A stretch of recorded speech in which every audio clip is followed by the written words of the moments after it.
Hello guys, আসসালামু আলাইকুম। আজকে মজাদার একটা ভর্তা লইব্বাসই দিয়ে আলু দিয়ে শুটকি দিয়ে একটা সুস্বাদু ভর্তা বানাবো। লইব্বাসইগুলো ছোট ছোট করে কাটি নিছি।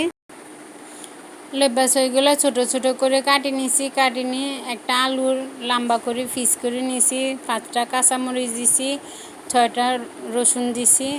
এগুলো হালকা সিদ্ধ করে নিছি। নিয়ে এখন আমি অল্প তেলে ভাজি করে নিছি। এটা ভাজি করে নিলে আপনারা ইচ্ছা করলে ভাজি নাও করে নিতে পারেন। একটু ভাজি করে নিলে ফ্লেভারটা ভালো লাগে ভর্তার। এখন আলুটা একটু লাল হয়ে গেছে, এখন নামাই নিয়ে ফেলছি। এখন এর সাথে আমি দিব শুটকিগুলো আগে দিয়ে একটু সিদ্ধ করে নিছি। এখন লাল লাল করে তেলের মধ্যে ভাজি নিব। দিয়ে দিলাম রসুন, দিয়ে দিছি কাঁচামরিচ, দিয়ে ভালো করে একটু লাড়াচাড়া করে একটু লাল লাল করে ভাজি করে নিয়ে তুলে নিচ্ছি। এখন দিয়ে দিব পেঁয়াজটা আগে দিয়ে কুচি করে রাখি দিচ্ছি। দিয়ে দিব 2 পিস টমেটো, দিয়ে এখন কিছুক্ষণ লাড়াচাড়া করে ভাজি করে লাল লাল করে ভাজি করে নিব। এখন ভাজি হয়ে গেছে, আমি তুলে নিব। দিয়ে দিব বরবটিগুলো আগে দিয়ে হালকা সিদ্ধ করে নিছি, যেন তেলের ভিতরে ভাজতে সময় যেন না লাগে এজন্য। আর তেলের ভিতরে ভাজার পরে বরবটি ভর্তাটা ফ্লেভারটা যেন ভালো আসে, এই জন্য একটু লাল লাল করে চুলার আঁচটা কমাই দিয়ে আমি ভাজি করে নিছি।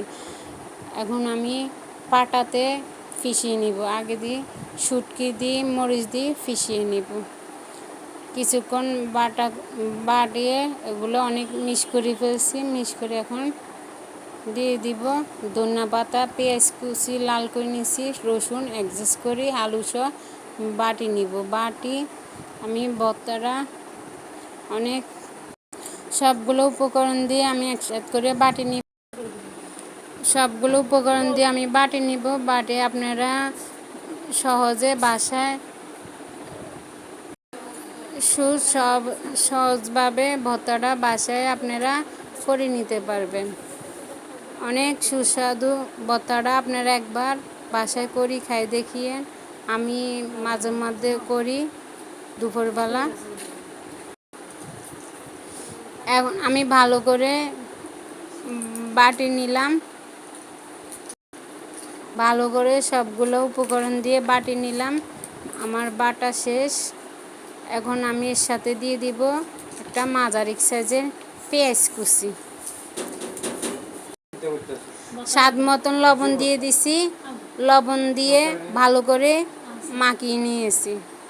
সবগুলো একসাথে লবণটা দিয়ে দিলাম। মাঝারি সাইজের একটা পেঁয়াজ কুচি দিয়ে ভালো করে মাখিয়ে নিয়েছি।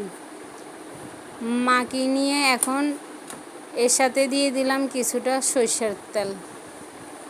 সরষের তেলে ভর্তাটা ফ্লেভারটা ভালো আসে, এই জন্য আমি সরষের তেলটা দিছি। আপনারা ইচ্ছে করলে নাও দিতে পারেন। আমার ভর্তার রেসিপিটা যদি ভালো লাগে লাইক কমেন্ট শেয়ার করিয়েন। আমাদের পেজটি ফলো করিয়েন।